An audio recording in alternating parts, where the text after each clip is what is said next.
안녕하세요. 사연에 빠지다의 DJ 민영입니다. 오늘도 첫 번째 사연 시작하기 전에 구독과 좋아요 버튼 꾹꾹 눌러주시고요. 그럼 오늘의 사연 시작해 볼게요. 안녕하세요. 저는 내년이면 50이 되는 40 후반의 여성입니다. 결혼한 지는 25년이 되었고요. 남편과 아들 둘을 키우고 사는 대한민국의 아줌마입니다. 오늘은 제가 너무 화가 나고 어이없는 일 때문에 이 사연에 빠지다의 문을 두드렸습니다.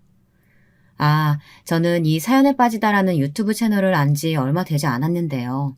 제 성당 친구가 이 사연 채널을 알려주었어요. 그 친구도 사연에 빠지다의 구독자인데 얼마 전에 만나서 점심을 먹다 요즘 재미있게 듣고 있는 라디오 같은 채널이 하나 있다고 하더라고요. 그래서 애들도 다들 군대 가고 대학 기숙사에 가고 남편과 둘이서 심심한데 뭐하지 하다가 이 사연 채널을 한번 들어보니 재밌더라고요. 그래서 사연에 빠지다 유튜브를 구독하고 집안일 할 때나 심심할 때 틀어놓고 잘 듣고 있습니다. 저에게는 제 자식들만큼 소중한 사람이 하나 더 있는데요. 그 사람은 제 남편의 여동생입니다. 저희 시부모님은 아들만 셋을 키우시다가 마지막에 40이 넘으신 저희 시어머니가 낳은 딸이 있는데요. 첫째 아주버님과는 23살 차이가 나는 시누이입니다. 저의 남편은 둘째 아들인데 시누이와는 21살 차이가 나네요. 남편과 저는 나이가 동갑내기고요. 제가 결혼했을 때 저의 시누이는 3살이었으니까요. 제가 남편과 결혼하기 전부터 이 시누이가 귀여워서 어쩔 줄을 몰랐거든요. 꼭 제 딸처럼 애지중지하며 기저귀도 갈아주고 안고 업고 분유도 먹여주었습니다. 사실 저는 아기를 참 좋아했어요. 하지만 제 친정어머니는 저만 낳고 아기를 더 낳지 못하셨어요. 왜냐하면 저를 낳을 때 너무나 고생을 많이 하셔서 임신에 대한 트라우마가 생겼다고 하셨더라고요. 그래서 저는 어렸을 때 소원이 동생 하나 갖는 것이었는데요. 남편의 동생이 저의 오랜 소원을 풀어준 거나 다름없었습니다. 처음에 남편과 사귀게 된 지 얼마 안 되어서 자기는 형과 남동생이 있다고 할 때는 좀 시큰둥했습니다. 남동생이나 오빠는 별로 갖고 싶지가 않았거든요. 그런데 어느 날 남편이 자기 집에 가자고 했어요. 인형 같은 여자애를 하나 보여준다고 말이죠. 저는 아기를 좋아했으니 얼른 따라 나섰습니다. 그날따라 시부모님은 집에 안 계셨고요. 저는 남편의 집에 들어서자마자 탄성을 질렀어요. 아장아장 걷는 딸내미 하나가 집에 있는 것이었습니다. 저는 눈이 휘둥그레져서 남편에게 물었습니다. 이 애 누구야? 설마 자기네 숨겨진 딸 아니지? 어머, 정말 닮은 것도 같은데? 자기 나 몰래 고등학교 때 딸 낳은 거 아니야? 에이, 그런 거 아니고. 얘는 내 동생인데 늦둥이 동생이야. 우리 어머니가 낳은 딸이라고. 시누이는 만나자마자 저에게 한바구음을 지으며 옹알이를 하는 거였어요. 저는 그 애를 자주 만나 돌봐주면서 언니라는 말을 가르쳤고 얼마 지나지 않아서 우리 시누이에게 푹 빠져서 지냈습니다. 결혼하고 나서도 시누이를 마치 딸처럼 대하고요. 시누이가 사달라는 것이나 먹고 싶다는 건 다 사주는 엄마처럼 딸바보가 되어서 시누이를 키웠습니다. 시어머니도 시댁 본가보다 시누이가 저희 집에서 자는 일이 더 많아지자 왠지 좀 서운하다고 말씀하실 정도였어요. 시누이는 시부모님들께도 늦둥이 딸로 아주 귀여움을 받으면서 자랐거든요. 그렇게 저는 남편과 사귀다가 23살에 뱃속에 우리 큰아들이 먼저 생기는 바람에 결혼식은 못하고 시댁에 들어가서 살게 되었습니다. 저의 부모님은 대학 다니면서 어떻게 임신을 할 수 있냐며 저를 호되게 혼내시고 우리 아들이 돌 지나기 전까지는 마음을 풀지 않으셨어요. 집에서 캐리어 한 개만 가지고 쫓겨난 저는 남편에게 눈물을 흘리며 임신 사실을 밝혔어요. 그랬더니 남편이 저에게 걱정 말고 자기 집에 가서 아기를 낳자고 말해주었습니다. 자기 아이니 책임지고 결혼도 하겠다고 하더라고요. 저는 그때만큼 남편에게 고마웠던 적이 없었습니다. 너무 걱정하지 마.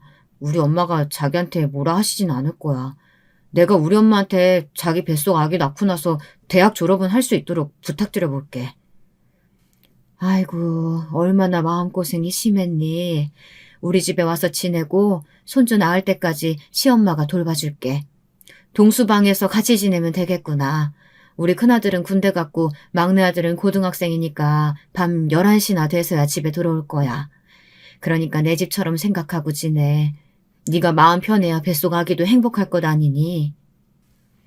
저는 우리 어머님처럼 시어머니도 저를 혼내고 거절하시면 어쩌나 하고 걱정을 많이 했습니다. 하지만 시어머니는 저를 따뜻하게 품어주시고 아이를 낳고 나서도 육아도 거의 맡아 해주시는 등 저를 많이 배려해주시고 딸처럼 생각해 주셨습니다. 그래서 제 시누이와 함께 제 아들도 시댁에서 어린 시절을 보내게 되었죠. 그러다가 시아주버님이 제대하고 막내 도련님이 대학에 들어가자 시댁에서 차로 10분 거리에 있는 방 2개짜리 오피스텔로 분가를 하게 되었습니다. 그때는 제 아들의 돌잔치를 하고 난 후라서 저희 친정 부모님들도 저희 첫 신혼집을 얻는데 돈도 보태주시고 손주도 낳길 잘했다면서 좋아하셨어요. 그리고 친정아버지는 결혼식을 못한 우리 부부가 짠하다면서 결혼식 비용을 대주셨습니다. 제가 외동딸이다 보니 이제껏 친척 사촌들의 결혼식에 가셔서 낸 축의금을 좀 뽑아야 한다는 그분들의 속내도 좀 있기는 했지만 그 덕에 저는 결혼식을 늦게나마 올릴 수가 있었습니다. 그리고 우리는 우리 아들과 시누이를 데리고 늦은 신혼여행도 제주도로 다녀왔어요. 우리 첫째 아들을 우리 시누이는 동생처럼 여기면서 아주 좋아했거든요. 그래서 우리들이 신혼여행을 갈 때에도 시누이는 2박 3일 동안 떼를 쓰면서 같이 가게 해달라고 시어머니를 졸랐습니다. 시누이의 그 고집과 때에 우리 시어머니는 두 손 두 발을 다 드시고 말았습니다. 아이고 동수야, 내가 미안한데 너희 아들 돌보는 것도 힘들 줄 알지만 동희 좀 데리고 가라. 얘가 얼마나 우는지 밥도 안 먹고 떼를 쓰는데 이러다가 병원에 실려갈까봐 내가 걱정돼서 살 수가 있어야지. 어머니 너무 걱정하지 마세요. 제가 잘 돌보고 같이 놀다 올게요. 우리 아가씨가 제 말은 잘 들으니까 걱정 마세요. 무사히 잘 있다 오겠습니다.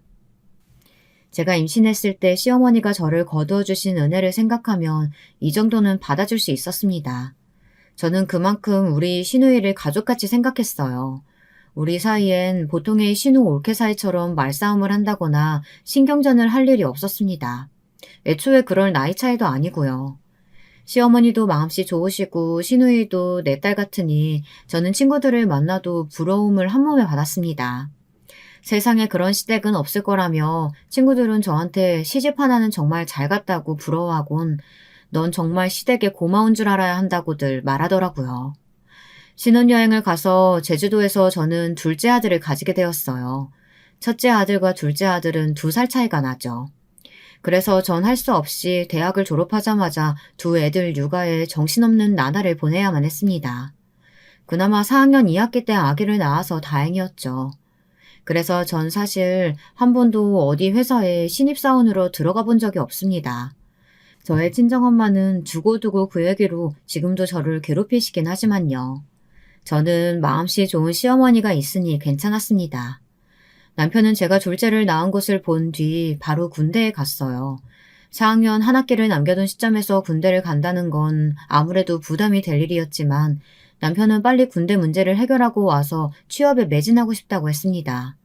자기는 이제 두 아이의 아버지니까 그만큼의 책임감이 든다고 하더군요. 남편이 제대하던 해에 둘째는 2살이 되었고 남편은 갖은 아르바이트를 전전하며 취업 준비를 병행했어요. 아들이 둘이나 있으니 먹는 것도 입는 것도 돈이 너무 많이 들고 아이들의 유치원비며 학원비가 많이 나가기 시작했습니다. 그래서 남편은 시아버지가 운영하시는 고깃집에서 불판도 닦고 배달도 하며 우리 가게를 꾸려나가게 되었습니다. 처음에 시아버님은 그냥 한 달에 얼마씩 돈을 줄 테니 취업 준비나 잘하라며 남편을 설득시키려고 하셨습니다.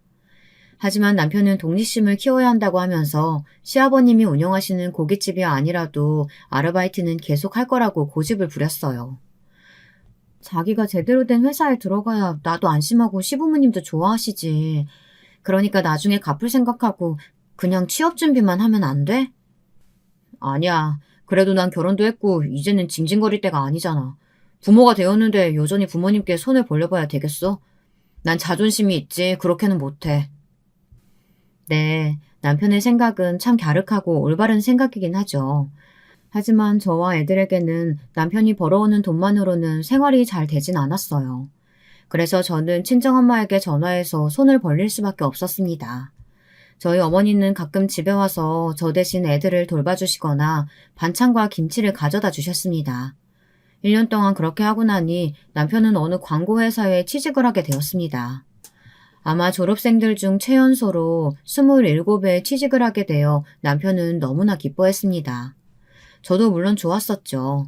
다행히 취업 준비에 긴 마라톤을 할 정도로 남편의 눈이 높지가 않았던 게 성공의 비결이었어요. 남편은 안정된 직장이 급했고 연봉이나 직장의 혜택을 고를 수 있는 만큼 여유가 있지는 않았거든요. 그래도 어쨌든 아르바이트비보다는 연봉이 높았으니까요. 그동안 저희 시누이는 초등학교를 졸업하고 중학교로 들어갔습니다. 저도 애들 키우느라 정신이 없었고 시어머니도 하나 남은 시누이를 육아하시느라고 저희 집과 시댁은 걸어서 10분 거리였지만 그리 자주 왕래하지는 못했어요. 애들이 유치원에 들어갈 때까지 남편의 할아버지 제사 때나 명절에만 시댁에 갔다 왔습니다. 그때도 항상 시아주버님은 집에 없었고 막내 도련님 역시 친구 만나느라 명절에 밤 늦게 집에 들어왔어요. 그래서 시댁에는 시누이와 우리 애들끼리만 놀고 있었죠. 그러던 어느 날 우리 시어머니는 허리가 아프셔서 디스크 수술을 받아야 했었습니다. 40이 넘은 나이에 시누이를 낳으셨고 그 당시에 제왕절개로 낳았어야 했거든요. 제왕절개로 아이를 낳은 이후 산후조리도 제대로 하지 못하신 시어머니는 자주 허리가 아프시다고 호소를 하셨다고 합니다. 그동안은 힘들어도 병원에 한 번도 입원을 하지 못하셨는데요. 그렇게 고질병처럼 20년 동안 악화되어 허리 디스크가 터지셨다고 하더라고요. 의사 선생님은 왜 이렇게 늦게 왔냐고 시어머니에게 일장연설을 하셨답니다. 육아도 힘든 건 알지만 그래도 시누이를 낳은 이후부터 꾸준히 치료를 했으면 수술까지는 가지 않았을 거라고 했다고 합니다. 어머니가 수술을 하시고 일주일간 병원에 계시는 동안 저는 남편과 애들을 데리고 시댁에 들어가 시아버님과 시누이를 보살피며 살았습니다. 애들이 학교에 간 이후에는 병원으로 시어머니를 간호하러 갔다 왔습니다. 그러다 보니 저도 시어머니가 퇴원할 무렵에는 몸살 감기에 걸려 집에서 끙끙 앓게 되었습니다. 면역력이 약해져서 애들이 약한 감기에 걸릴 때 저는 끔찍한 몸살을 앓게 된 거였어요. 그것도 모자라서 저는 배 앞쪽에 대상포진이 생겨 몇 달 동안 고생을 하게 되었습니다. 이게 정말 너무너무 아파서 저는 매일 정신이 없었어요. 제가 앓고 있는 동안 저희 친정엄마가 집에 오셔서 남편과 애들에게 밥도 해주시고 집안일을 돌봐주셨습니다. 저는 친정엄마가 둘이나 되는 제 애들을 봐주시면서 힘들어하신 것이 좀 짠해서 어머니에게 제가 조금 모아두었던 돈을 드렸어요. 일주일 정도 우리 집에서 먹고 자고 하시면서 애들도 돌봐주시고 남편에게 밥도 해주시고요. 저를 데리고 병원도 다녀오신 어머니는 그 일주일이 지나자 갑자기 확 늙어버린 것 같더라고요. 그래서 감사의 의미로 50만 원을 드렸습니다. 그러나 어머니는 손사래를 치시면서 그 돈을 저에게 다시 쥐어주셨어요. 예, 됐어. 정말 네가 내 딸이니까 해준 일이지. 내가 돈 벌라고 너네 집까지 왔겠어? 그냥 놔둬. 애들 마시는 거나 해주는데 보탰어. 아니에요, 엄마. 그래도 엄마도 힘드신데 나 때문에 일부러 우리 집까지 와서 고생하셨잖아.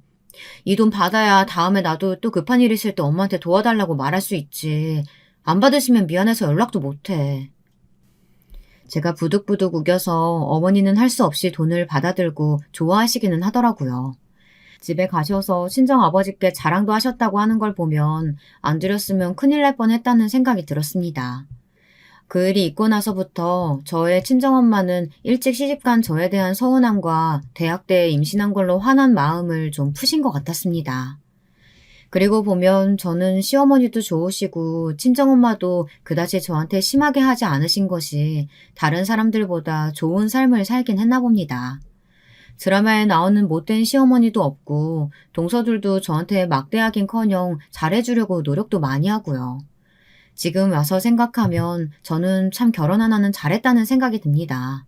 그것도 다 우리 남편을 잘 만나서였던 것 같아요.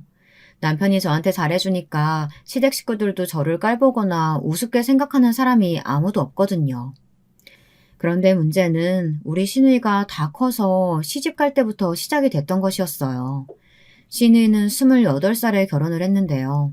남들이 보면 아주 평범한 결혼을 했다고 할지 모르지만 저는 그 시누이의 시어머니를 처음 봤을 때부터 엄청 마음에 들지 않았습니다.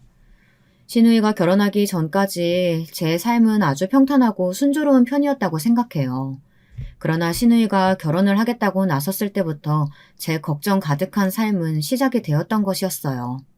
저희 시누이는 대학을 졸업하고 처음 들어간 회사에서 그 남편을 만나서 결혼까지 6개월 내로 초고속 진행을 했습니다. 누가 보면 뭐가 그렇게 급해서 결혼부터 하느냐고 말을 했을지 모르겠지만 그 남편이란 작자가 그 회사 내에서 여직원들의 아이돌처럼 인기가 많았다고 하더라고요. 그래서 시누이는 다른 직원들에게 남자친구를 뺏길까봐 아직 어린데도 결혼을 감행했던 모양이었습니다. 나중에 시어머니께서도 그렇게 바로 딸을 결혼시키신 것이 못내 후회가 되셨던 것이었어요. 내가 그 안싸돈이란 여자의 실체를 알았다면 우리 동이 그 집에 절대 시집 안 보냈지. 그 여자가 그렇게 교양도 없고 손버릇이 나쁜지 몰랐지 뭐니. 그러니까 제 말 들으셨어야죠. 처음 봤을 때부터 쎄하더라니. 전 그 여자 처음 봤을 때부터 마음에 안 들었어요. 어머니, 지금이라도 우리 시누이 그 집안이랑 연 끊게 하신 거 잘하신 거예요. 여러분, 제가 왜 시누이의 시어머니한테까지 이렇게 신경을 썼는지 지금은 이해가 안 가실 수도 있으실 텐데요. 시누이가 결혼하던 날 저는 시누이의 시어머니와 기분이 안 좋은 사건이 하나 있었습니다. 그때 그 못된 안사돈의 속내를 저는 간파하게 되었거든요. 시누이는 신부 대기실에 있느라고 몰랐던 이야기인데요.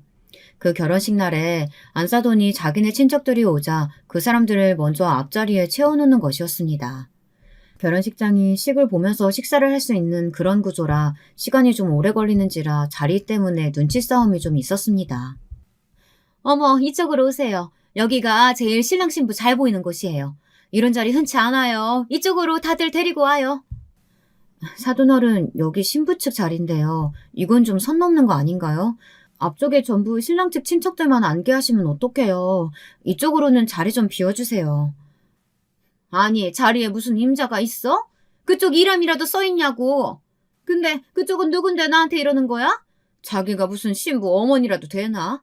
안사돈도 가만히 있는데 왜 자기가 나서서 그래? 나 참 어이가 없어서. 제가 거기서 물러났으면 크게 사건화되지는 않았을 테지만 저는 그때 안 그래도 우리 딸 같은 시누이가 시집을 가서 기분이 썩 좋지가 않았거든요. 그래서 절대 자리를 뺏길 수 없다고 버텼습니다. 그래서 결국 안사돈은 우리 쪽 친척들에게 밀려나 씩씩거리며 저한테 소리를 지르더군요. 저는 그 여자가 소리를 지르던 말던 크게 신경을 안 썼고요. 아니, 올케 따위가 여기가 어디라고 우리 집안 일에 관여하는 거야? 내가 오늘 있으면 있지 않을 거야. 어디 한번 두고 봐. 내가 가만히 있을 것 같아?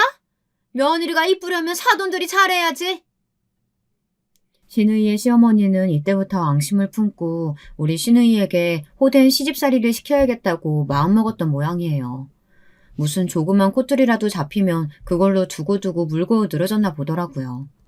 나중에 그 집에 들어가서 시누이에게 물어보니 울면서 그 안사돈에게 당했던 일들을 저에게 다 이야기하고 다시는 그 집으로 돌아가고 싶지 않다고 했습니다. 저는 지금도 시누이를 그 지옥 같은 시댁에서 구해온 게 다행이라고 생각합니다. 이 다음은 제가 나중에 시누이에게 듣고 여러분에게 그대로 전달해 드리는 이야기입니다. 시누이 시점에서 들어보시는 게 좋을 것 같습니다. 결혼식 때부터 이렇게 시누이 시어머니와 삐걱거리던 저는 신혼여행에서 돌아온 시누이에게 따로 만나서 충고를 했습니다. 아가씨, 내가 아가씨 결혼 이렇다 저렇다 평가하고 싶지는 않지만 만약에 시어머니가 아가씨한테 못되게 굴면 절대 참지 말고 이 언니한테 다 이야기해. 알았지? 아가씨는 내 딸 같은 사람이니까 어머님한테 말 못하는 것들도 언니는 다 들어줄 테니까. 저 시어머니는 관상이 정말 못됐어. 아직 어머니랑 무슨 일 있지도 않은데 벌써 이런 얘기 들으면 저 시어머니한테 편향적인 시각 생길 수밖에 없어요. 언니, 걱정 말아요. 내가 잘해드리면 시어머니가 꼬투리 잡을 일도 없으실 거 아니겠어요?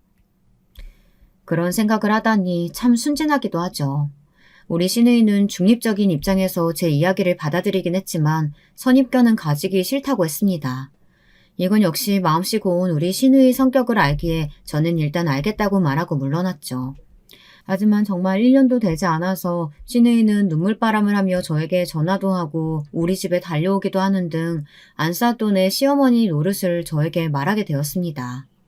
그 안사돈의 만행을 일일이 열거하자면 이 지면을 다 써도 모자라겠더라고요.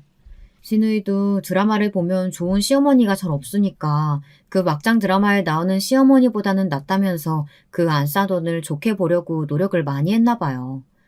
하지만 도저히 참을 수 없게 되는 날은 찾아오게 마련이었죠. 언니, 저 더 이상 못 참겠어요. 엊그제 우리 어머니가 우리 집에 와서 저한테 무슨 가정부가 일을 잘 못해서 집을 더럽힌다는 식으로 폭언을 하고 가셨어요.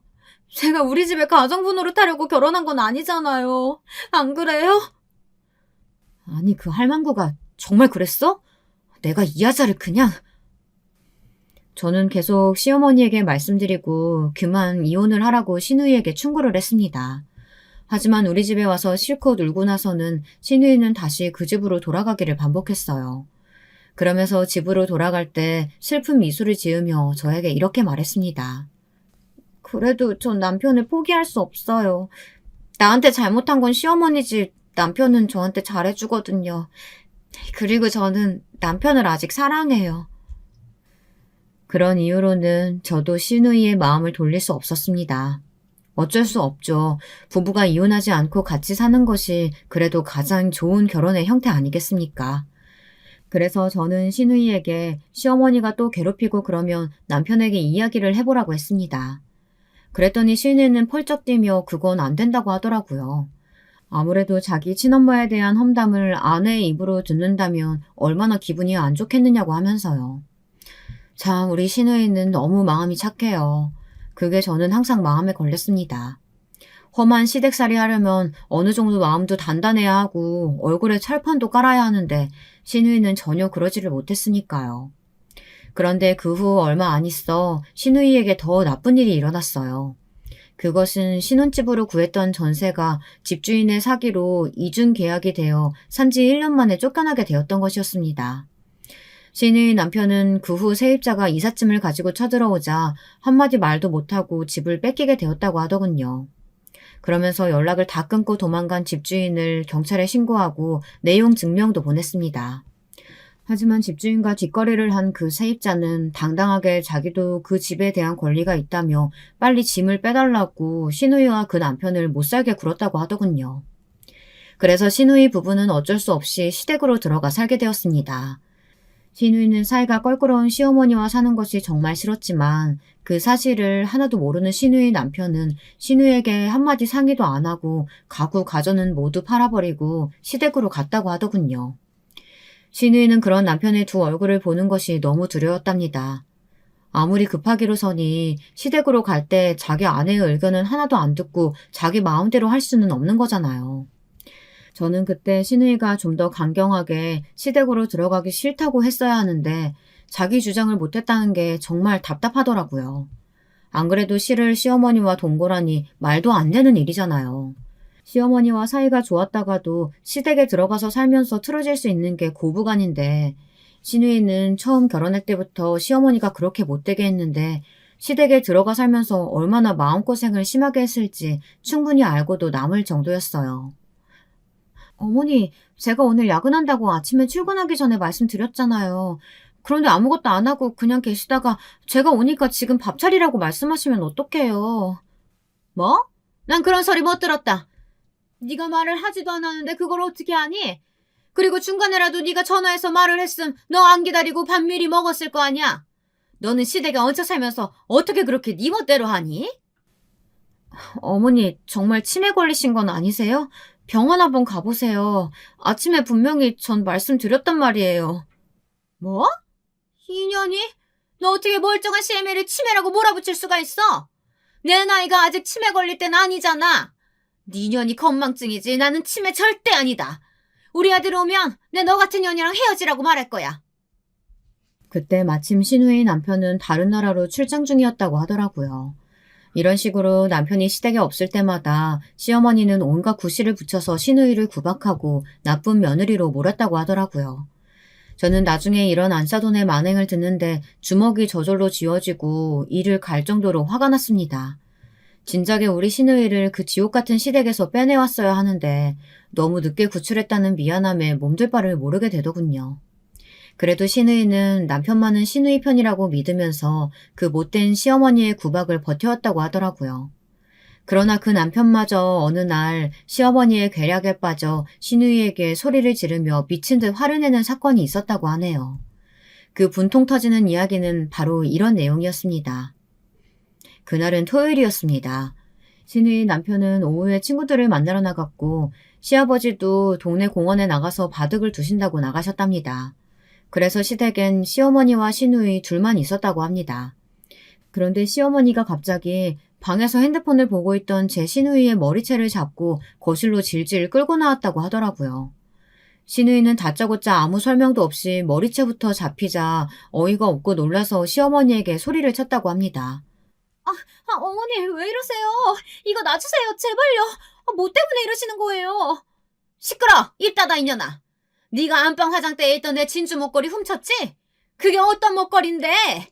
우리 아들이 대학교 때 아르바이트해서 처음 월급 받은 돈으로 사준 거야. 너 그거 얼른 내놔. 내놓을 때까지 내가 너 머리채 절대 안 놓을 줄 알아. 이 미친년. 어머니, 저 몰라요. 그런 거 모르고 어머니 방에 들어간 적도 없어요. 시끄러! 이 년이 이젠 거짓말까지 해? 네가 아니면 누가 그 목걸이를 훔쳐? 내 아들이 그러겠니? 네 시아버지가 그러겠니? 하지만 정말 어처구니 없게도 그것은 시어머니의 핸드백 속에서 나왔습니다. 신의 시어머니가 그 전날 동창 모임에 나갔다가 그 목걸이를 자랑하고 풀어서 가방 속에 넣어둔 것을 깜빡 잊어버렸다는 것이었어요. 그렇게 엄한 사람을 잡아놓고는 진실이 밝혀지자 뻔뻔하게도 신우의 시어머니는 한마디 사과도 없이 다시 안방으로 들어가 버리더랍니다. 저는 신우이의 그 말을 듣고 분노가 폭발해 버렸습니다. 진작 알았으면 저도 그년의 머리채를 다 뽑아놨을 텐데 그러지 못한 게 한이 되네요. 저는 어렸을 때 결혼해서 그 신우이의 시어머니와 10몇 살밖에 차이가 나지 않거든요. 그러니까 마음 먹고 맞짱 뜨려면 얼마든지 뜰 수도 있었습니다. 그런데 문제는 시누이 남편이 그 자초지정을 시누이에게 다 듣고도 자기 어머니 편을 들었다는 것이었습니다. 시누이 남편은 그래도 시어머니가 한 번은 잊어버렸을 수도 있지 않느냐고 아무렇지도 않게 말하더랍니다. 아무리 그래도 시어머니가 어떻게 며느리한테 사과를 할 수가 있느냐면서 제 시누이 보고 빨리 그냥 잊어버리라고 했다는 거였습니다. 아니 여러분, 우더른이 잘못했으면 사과하면 안 되나요? 어디에 그런 법이 있습니까? 아무리 그랬다 한들 오히려 나이 먹었다면 잘못한 일에 대해선 사과하는 게 윗사람의 바른 태도가 아닌가요? 시누이의 하소연을 듣고 나자 저는 그놈의 집구석에 대해서 이해를 할 수가 없더라고요. 이제까지 그 집에서 시누이가 얼마나 몸고생 마음고생을 했을까 하는 짠한 마음이 들었습니다. 그래서 저는 시누이에게 며칠간 우리 집에서 지내면서 시댁으로 돌아가지 말라고 했어요. 시누이의 남편이 와서 잘못했다고 빌 때까지는 우리 시누이를 내주지 않을 거라고 말했습니다. 그때는 시누이도 마음을 심하게 다쳤는지 시댁에 돌아가고 싶지가 않다고 하더라고요. 그래서 저는 남편에게도 말했어요. 절대 이번엔 그냥 넘어갈 수 없다고요. 남편도 자기의 동생을 함부로 의심한 시어머니나 마음 다친 시누이를 위로해주지도 않고 자기 엄마 편을 든 처남을 용서할 수 없다고 하더라고요. 그랬더니 3일 만에 그 집구석에서 연락이 왔습니다. 시누이의 시어머니가 바로 시누이 친정엄마인 우리 시어머니에게 전화를 한 것이었어요. 우리 시어머니는 이런 일련의 사건을 전혀 모르고 계시다가 사돈이 전화해서 막말을 퍼부으니 어이가 없으셨다고 하더라고요. 사부인, 어떻게 그 집안은 가정교육을 그딴 식으로 시켜요? 사흘이 다 되도록 며느리가 집에 안 들어오고 버티고 있어요. 시어머니가 몇 마디 좀 했기로서니 팩 토라져가지고는 자기 오빠 집으로 숨어버리는 며느리가 어디 있습니까? 얼른 딸한테 전화해서 시댁으로 돌아오라고 하세요. 아니면 저 그 집안하고 인연 끊을 겁니다. 안사도는 자기 할 말만 하고 우리 시어머니가 뭐라고 대꾸를 하기도 전에 전화를 그냥 끊어버리셨다고 하더라고요. 시어머니는 득달같이 저한테 전화를 해서 자초지정을 물어보셨어요. 그리고 우리 시누이에게 그동안의 이야기를 듣더니 시누이에게 찬찬히 말씀하셨습니다. 예, 동희야. 시댁살이가 만만한 게 아니야. 정말 견디기 힘들면 이 엄마가 너랑 이서방만 둘이 따로 집 하나 얻어주마. 그래도 이서방은 너한테 못된 말이나 행동은 하지 않는 거 아니니 시어머니 집에서만 나오면 해결될 일인 것 같은데 어때? 엄마 말대로 할래? 신우이는 울면서 그러기 싫다고 말했지만 시어머니는 마지막으로 한 번만 더 참아보라며 신우이의 남편을 우리 시댁으로 불렀습니다. 그리고 둘만 살 수 있도록 돈을 보태줄 테니까 그 시댁에서 나오라고 했다고 합니다. 그랬더니 신우이 남편은 자기 장모님의 제안을 딱 잘라서 거절했다고 하더라고요. 자기는 시댁에서 사는 게 좋고 집주인과 합의를 보거나 집주인이 전세금 전액을 물어주기 전까지는 이사갈 생각이 전혀 없다고 말이에요. 시어머니는 기분이 엄청 나쁘셨지만 어쩔 수 없이 우리 시누이를 다시 그 지옥 같은 시댁으로 보낼 수밖에 없었습니다. 딸이 이혼녀가 되는 것만은 막고 싶었다고 하시더군요. 그 당시엔 그랬지만 지금은 후회한다고 하시더군요. 결국 시누이는 어쩔 수 없이 그 개같은 집구석에 다시 끌려 들어갔습니다. 그리고 그 사건은 시누이가 시댁으로 들어간 지 한 달이나 되었을까요? 그 사이를 못 참고 미친 안사도는 시누이를 또 구박하기 시작했던 거예요. 저는 불행하게도 그 장면을 정확하게 목격하고 말았습니다. 저는 시누이가 그날 아침 심한 몸살감기 때문에 회사를 못 간다고 문자를 받았어요. 그래서 너무 걱정이 된 나머지 시누이에게 그 집의 주소를 보내달라고 했습니다. 처음에는 그냥 어플로 죽집에서 죽을 주문해 주려고 했어요. 하지만 제 이상한 촉이 발동했던 것이었습니다. 저는 직접 전복을 사다가 정성스럽게 죽을 만들어서 시누이가 보내준 주소로 찾아갔습니다. 그런데 제가 막 현관에 도착하자마자 현관 밖에까지 시누이 어머니의 미친 듯한 고함 소리가 들려오는 게 아니겠어요? 야, 이년아, 너 오늘 꾀병 부리는 거지? 회사 가기 싫어서 아픈 척하고 힘없는 척하는 거 내가 모를 줄 알아? 아니에요. 저 아직도 머리가 너무 울리고 힘이 하나도 없어요. 어머니, 제발 저 좀 쉬게 해주세요. 야, 이년아, 일어나. 안 일어나? 집에서 쉬면서 나한테 네 병간호까지 하라는 거야, 뭐야? 안 아픈 거 다 아니까 잔머리 쓰지 말고 얼른 일어나서 점심이나 차려. 네 시아버지 이따 집에서 밥 드실 거니까. 아니, 이년이 진짜 맞아봐야 정신을 차리지. 저는 그 미친 안사돈의 고함 소리를 듣고 눈이 확 돌아버렸어요. 그래서 그 집의 초인종을 미친 듯이 누르고 문을 탕탕 두드리기 시작했어요. 신우의 시어머니는 화가 머리끝까지 나서 현관문을 벌컥 열었다가 깜짝 놀라 뒤로 물러섰습니다. 도대체 어떤 미친놈이? 아니 사돈이 여기까지 어쩐 일로? 우리 며느리가 또 일러 바치기라도 한 건가? 시끄럽고요. 왜 우리 시누이 못 살게 구는 건데요? 아까 아침부터 목소리 들어보니까 진짜 많이 아픈 거 맞거든요? 꾀병이랑 진짜 아픈 것도 구분 못해요? 눈이 삐었나? 진짜 아줌마 치매 아니야? 뭐라고? 이 미친년이? 말이면 다 한 줄 알아? 니년도 한번 맞아볼래? 안사도는 제 뺨을 철썩 소리가 나도록 갈겼습니다. 이딴 건 하나도 안 아팠어요. 저는 그 미친 여자가 저한테 먼저 손을 대도록 유도한 것이었거든요. 이젠 쌍방 과실이고 저는 정당방이잖아요. 저는 안사돈이 저를 때리자마자 손바닥에 힘을 주어 그 여자의 뺨을 올려붙여 버렸습니다. 짝 소리가 나면서 거실이 조용해졌습니다. 안사돈은 빨개진 뺨을 붙들고 저를 멍하니 쳐다보았습니다. 안사돈이 점점 숨을 몰아쉬는 것이 느껴지자 저는 그 여자의 멱살을 콱 붙잡고 눈앞에서 소리를 꽥 질렀습니다. 아줌마, 정신 나갔어? 당신이 먼저 나 때렸으니까 나는 정당방위 한 거야. 그러면 그런 줄 알고 경찰 불러. 불러보라고! 나 우리 시누이 이런 지옥 같은 곳에 더 놔둘 수 없어. 이혼시킬 거야. 내가 아까 당신이 며느리한테 소리 빽빽 지른 거 다 녹음해놨거든? 이걸로 한번 된통 고발 당해봐. 그리고 당신 때문에 우리 시누이 이혼하는 거니까 위자료는 당신 쪽에서 내야 될 거야. 저는 그 미친 여자의 멱살을 쥐고 흔들었습니다. 그래도 그 미친 여자는 한마디 대꾸도 하지 못했어요. 자기가 잘못한 게 맞으니까 말이죠. 저는 화가 난 채 씩씩거리며 시누이에게 짐을 싸라고 말했습니다. 그리고 가져왔던 죽과 시누이의 가방을 든 채 시누이 손을 잡고 그 집에서 나왔습니다. 제가 시누이의 엄마도 아닌데 왜 그렇게 화를 냈느냐고요.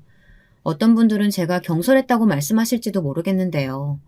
그 1년이 좀 넘는 기간 동안 저희 시누이가 당한 괴롭힘은 정말 장난이 아니었거든요. 저는 시누이와 이야기할 때마다 시누이와 통화를 할 때마다 그 내용들을 전부 녹음해 두었어요. 그리고 우리 시어머니에게 그 신우 남편이란 작자가 시댁에서 살고 싶고 이사 안 가겠다고 한 것도 전부 핸드폰에 녹음해 두었거든요. 언젠가 꼭 증거로 쓰여질 것 같아서 말이죠. 그 모든 것들을 다 지고 저는 경찰서에 가 신우이 시어머니를 고발했습니다. 저에 대한 폭행 사실도 함께 진술했고요. 저도 정당방위로 한 대 때린 것까지 저는 경찰에게 다 진술했습니다. 하나도 감추거나 축소할 이유가 없었거든요. 저는 정당한 고발을 한 것이고 신우이가 당한 괴롭힘, 정신적인 피해 보상을 민사소송까지 가기로 마음먹었어요. 당장 소장을 제출해서 그 끔찍한 미친 여자를 고발했습니다. 신우이의 남편은 자초지정을 다 듣고 저에게 찾아와서 신우이와 깨끗하게 이혼하겠다고 제발 고소만은 취하해달라고 빌었습니다. 하지만 저는 그 신우 남편의 얼굴도 보지 않았고 한마디로 거절했어요. 우리 어머니가 너무 화가 나서 우리 동희한테 소리를 좀 지른 모양인데 살다 보면 싸우기도 하고 그런 일 일어날 수도 있지 않을까요? 그러니까 우리 와이프 돌려보내주세요. 이번엔 장모님 말씀처럼 우리 본가에서 분가하고 저랑 동희 둘이서만 살 집 제가 찾아볼게요. 됐네. 난 자네한테 더 실망했어. 못된 시어머니 편을 들었다면서? 그럼 집구석에 우리 시누이 절대 다시 못 들여보내. 이제 자네랑 시누이 이혼시킬 거니까 그런 줄 알고 가서 이혼장이나 기다려. 저의 시어머니도 딸이 이제까지 그 미친 시누이의 시어머니에게 그 정도로 당했을 줄은 몰랐다고 하시더라고요. 이번만은 너무 화가 나셨다고 하시며 얼른 시누이를 이혼시켜야겠다고 하셨습니다. 제가 그날 아침 그 시댁의 현관에서 녹음한 것들을 들려드리니 제 남편도 시부모님도 화가 머리끝까지 나셨습니다. 여보, 안 되겠어요. 그 개차반 같은 집안에서 우리 동이 하루라도 빨리 빼내와야겠어요. 당신도 그렇게 생각하시죠? 그래, 나도 그 여자가 그렇게 미친 짓까지 할 줄은 생각도 못했네. 나는 내가 딸을 심약하게 키운 건가 해서 괜히 우리 딸한테만 뭐라고 했잖아. 우리 동이가 이렇게 구박받고 산 것도 모르고. 미안하다, 우리 딸. 그러니까 우리 금쪽 같은 귀한 동생한테 이런 막말을 퍼붓고 아픈 애한테 밥을 차리라고 해? 그 여자 진짜 미친 여자 아니야? 시어머니는 초췌한 얼굴에 우리 시누이를 꼭 안고 눈물을 흘렸습니다. 그리고 그날은 우리 시누이 곁에서 모두 잠을 잤습니다. 시누이가 안심할 때까지 시어머니는 오래오래 시누이를 안고 등을 두드려 주었다고 합니다. 우리 시누이는 그 일 때문에 우울증이 와서 정신과 치료를 1년 이상 받아야 한다고 했거든요. 그 정신적 손해배상까지 더해서 시누이는 이혼한 후 위자료로 2억을 받게 되었습니다.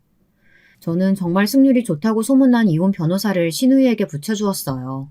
제 딸같이 업어 키운 시누이가 시댁에서 이런 푸대접을 받고 그 때문에 신경쇠약까지 걸리게 되니 제가 얼마나 화가 났는지 여러분들도 짐작이 가시리라 생각합니다.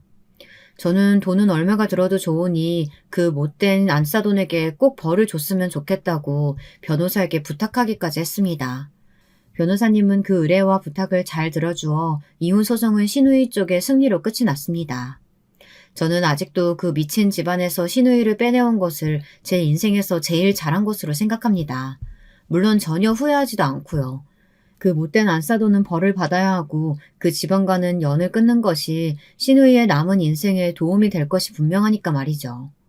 이혼녀라는 꼬리표보다 정신병 걸릴 것 같은 그 집안과 연을 끌어버리는 것이 훨씬 더 나은 선택이라는 것이요. 여러분들도 그렇게 생각하지 않으시나요? 저희 시누이는 친정으로 돌아온 뒤부터 빠른 속도로 건강을 되찾고 얼굴에 졌던 그늘도 없어지기 시작했습니다.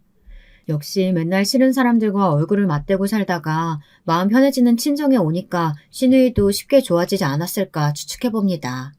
그리고 시누이는 이혼한 남편과의 사이에서 아이가 없었던 것이 정말 다행이었다고 생각한다고 하더라고요. 만약 애라도 생겼다면 그렇게 쉽게 이혼이 성립되지도 않았을 거고 양육권 다툼 때문에 골머리가 아팠을 거라고 하더군요. 저도 그 시누이의 의견에는 전적으로 동의합니다. 지금은 한 달에 한 번 병원에 다녀오면서 시누이는 이혼 위자료를 받은 걸로 카페를 차리게 되었습니다. 그 전부터 회사를 그만두고 싶어 했고 남편과 이혼로 한마당에 같은 회사에 다닐 수 없는 게 아니겠어요. 전 남편을 회사에서 만나는 것도 너무 껄끄러운 일이니까요. 시누이는 바리스타 학원을 다니며 커피 관련 자격증을 땄고 카페를 차리기 전에 남미로 여행을 가 커피밭들을 둘러보고 왔습니다. 그리고 그쪽에 커피 원두 공장과 직접 계약을 했다고 하더라고요. 정신없이 바빠야지 다른 생각이 들지 않을 거라고 정신과 의사도 신우이가 좋은 선택을 했다고 했답니다. 카페 창업을 알아보면서 신우이는 어느 때보다 행복한 얼굴로 다니고 있습니다.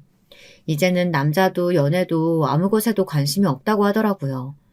우리 시어머니는 그래도 아직 30대인 신우이가 다른 남자를 못 만날까 싶어 조바심을 내기도 하시는데요.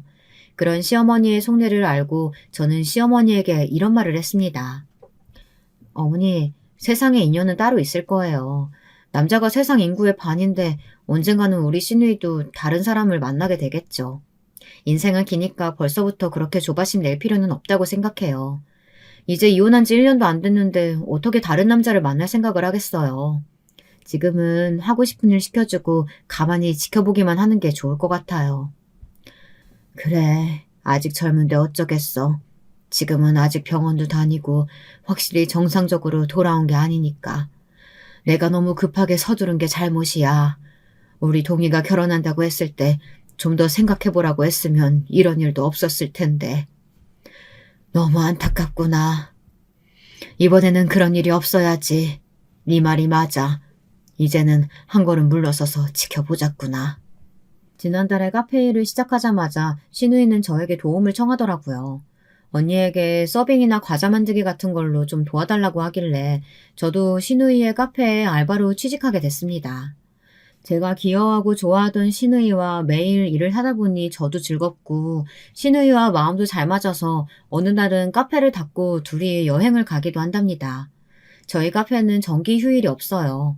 대신에 저와 신우이가 마음이 맞는 날은 하루 정도 문을 닫고 짧은 여행을 다니거나 서울의 특급 호텔에서 호캉스를 누리며 휴식을 취하기도 하죠. 저의 신우이는 이렇게 혼자 살면서 카페를 운영하는 것이 너무 좋다고 하며 앞으로는 남자는 친구로만 두겠다고 하더라고요. 저는 전적으로 그 의견에 동의합니다. 결혼을 하지 않더라도 남자를 못 만날 이유도 없고 혹시나 남자만 보고 또 결혼했다가 미친 시어머니를 또 만나면 안 되잖아요. 여러분들도 그렇게 생각하시지 않으신가요? 제가 준비했던 이야기는 여기까지입니다.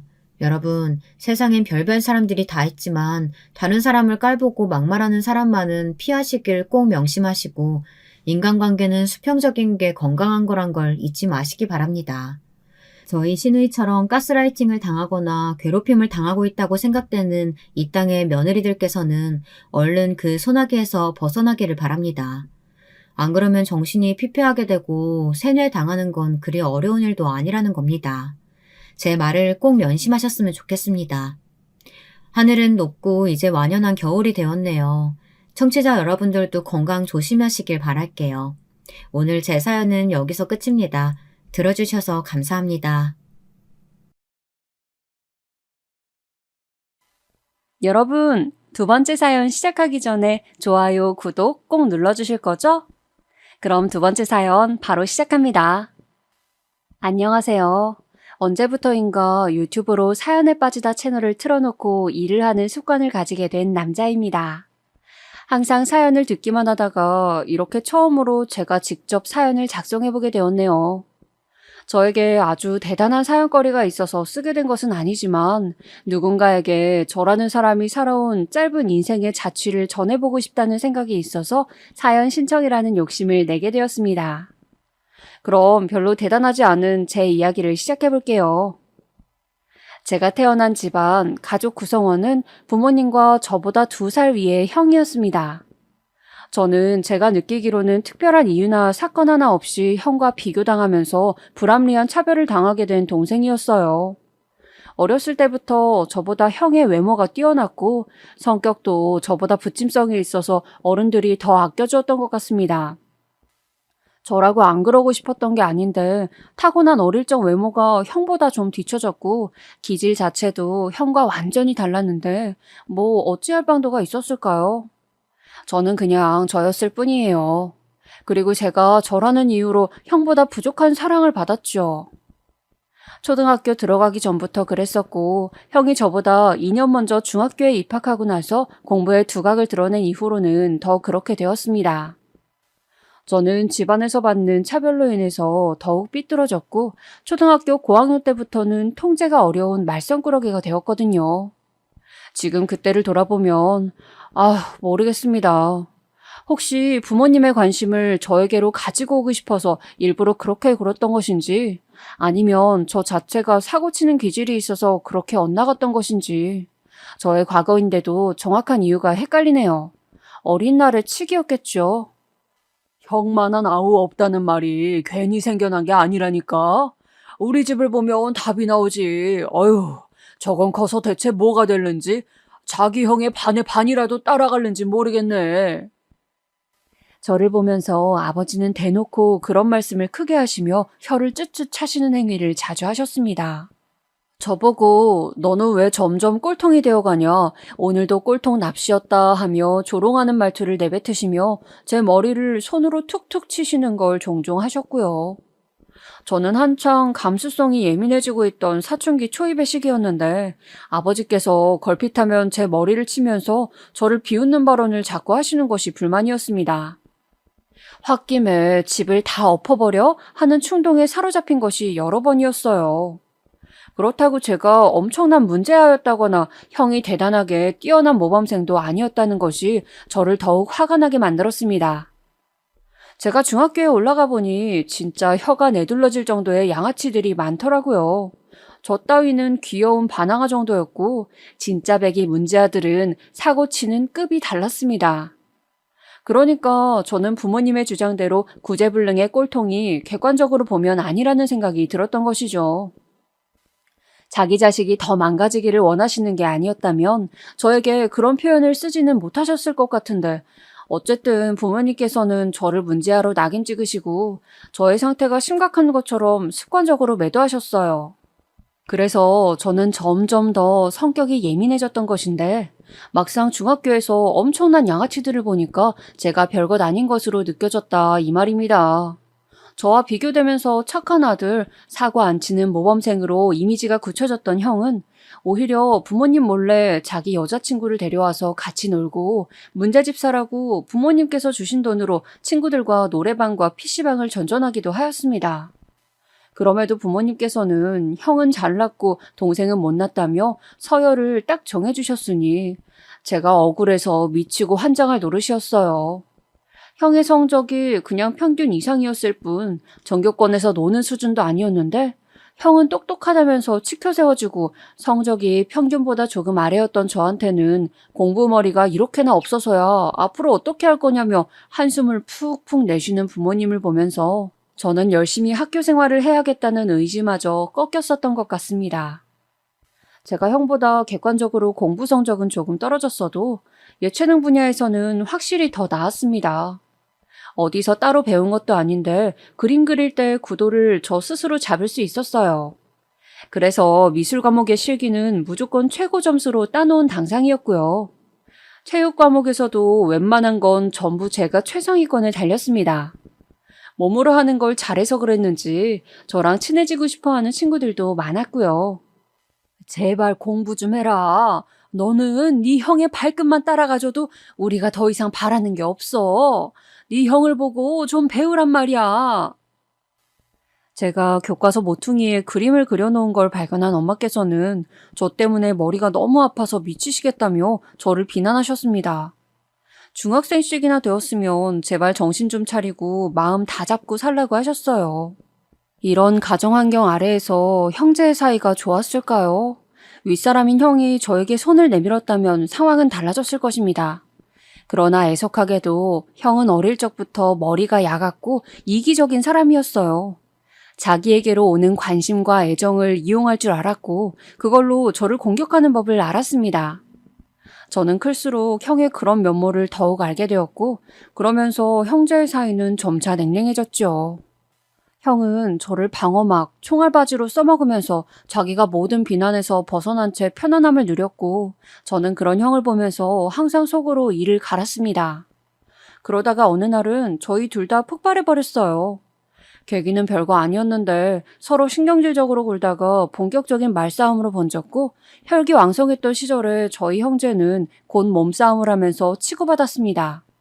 그때 형이 고2였고 제가 중3이었네요. 잘난 것 하나도 없으면서 감히 나한테 대들지 말란 말이야. 너는 네가 세상에서 가장 잘난 것 같지? 착각하지 마. 너는 내 덕분에 오히려 집에서 편하게 살면서 다 누리고 있는 줄 알아야 돼. 뭐? 너? 지금 너 나한테 너라고 그랬냐? 이제는 이게 지형 보고 아예 너라고 그러네? 너 오늘 진짜 뒤져볼래? 형은 항상 자신감이 넘쳤고 위풍당당하였고 저보다 자기가 훨씬 더 낫다는 생각을 하고 있었습니다. 그리고 저는 형 때문에 집에서 눌려 사는 것에 대한 불만이 엄청나게 쌓여 있었어요. 이런 둘이 충돌을 하였습니다. 둘 다 남자였고 체격이 엇비슷했으니 막상막하였고 서로가 물러나지 않았습니다. 특히 저는 오래 쌓여왔던 울분을 그 순간에 다 분출하였죠. 그러다가 결국 형이나 저나 똑같이 병원으로 가게 되었어요. 부지불식간에 이루어졌던 형제의 난투극은 병원행으로 종결되었습니다. 싸운 것에 대해서는 승부가 나지 않았지만 저는 그 싸움의 승자와 패자는 분명하게 존재한다고 생각하게 되었어요. 바로 부모님의 반응을 보면서 말입니다. 네가 뭔데 우리 장남의 얼굴을 이렇게 만들어놔? 너는 감히 네 형한테 뭐하는 짓거리야? 동생이 되어가지고 형한테 공손하게 굴고 착하게 따르지는 못할 망정? 아무리 저보다 형이 더 다쳤다곤 하지만 엄연히 저도 형한테 얻어터진 입장이었는데 그리고 제가 동생 쪽이면 제가 더 어리니까 부모님 입장에서는 저를 더 걱정하고 위로를 해주어야 맞는 것 아니었을까요? 저는 그렇게 생각하였어요. 이건 무언가가 잘못되었다고 말이죠. 이 사건 이전까지는 나도 모르게 잘못 깨어진 첫 단추로 형제 간의 차별이 발생되었다 정도로 저는 여기면서 살고 있었지만 이제는 완전히 이 집은 형이 중심이고 나는 찬밥이다 라는 판단이 굳어졌던 것입니다. 부모님께서 저를 사랑하지 않으실 거란 생각도 들었습니다.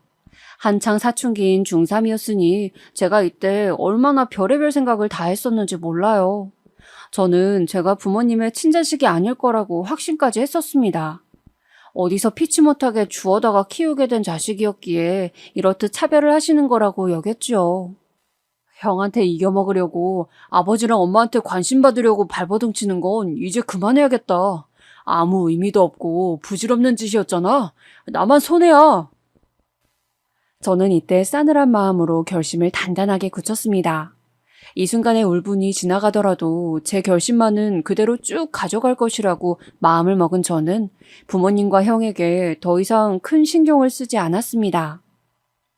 금세 중학교를 졸업한 저는 고등학교에 진학하게 되었고 저에게는 타고난 공부머리 따위는 없다는 것을 재차 깨우쳤습니다. 그리고 저의 학업을 위해서 집에서 지원해주겠다는 의지도 없었고요. 저희 집이 부자도 아니었고 넉넉한 형편도 아니었으므로 저에게까지 지원이 오리라고는 애초에 기대도 안 했습니다. 형은 그저 그런 4년제 대학교로 들어갔습니다. 자기 말로는 막판에 미끄러져서 어쩔 수 없이 목표치보다 훨씬 낮은 대학교에 들어가게 되었다고 하던데 재수하겠다는 의지가 개뿔도 없었던 것으로 보아서는 형이 원래 그것보다 훨씬 더 높은 대학교에 갈 수 있는 성적을 내고 있던 것은 아닌 것으로 여겨졌어요. 그래도 부모님께서는 그 정도 간판이면 그럭저럭 괜찮은 곳을 갔다면서 형에게 칭찬을 건네주셨죠. 저는 형이 대학생이 되었을 때 고2였고 고3 수험생이 되기 전에 부모님께 말씀을 드렸습니다. 저는 대학 안 가려고요. 그냥 돈이나 벌든지 하겠습니다. 군대도 그냥 빨리 해치워버릴 거고요. 결심을 굳히고선 비장하게 말씀을 드렸는데 부모님 두 분 다 별다른 말씀이 없으셨어요. 요즘 세상에 대학을 왜 안 가냐는 둥, 졸업하고 그런 구체적인 계획은 있냐는 둥, 이런 것도 저에게 안 물어보셨습니다. 어차피 꼴통대학교에 들어가서 쓸데없는 등록금만 그런 곳에 기부할 바에는 고졸로 사는 게 낫다는 말씀만 아버지께서 넌지시 던져주실 뿐이었죠. 네 형이 있는데 우리가 무슨 걱정을 하겠냐? 대학은 한 명만 나와도 돼. 아무렴. 그렇게 말씀하시는 아버지의 얼굴에 어쩐지 후련한 빛이 스치는 것 같아서 저는 씁쓸해졌습니다. 제가 대학을 가고 싶다고 설칠까봐 걱정했는데 그게 아니라서 다행이라는 반응으로 읽혀져서 새삼 상처를 받았네요. 저는 고등학교를 졸업하자마자 바로 아르바이트를 여러 개 전전하면서 돈을 모았습니다. 한 호프집에서는 급여를 주급으로 현금을 지급해 주었는데 어느 날은 제가 그걸 받아서 방에 두었었어요. 그런데 이튿날 아르바이트를 갔다가 와서 그걸 찾으니까 안 보이더라고요.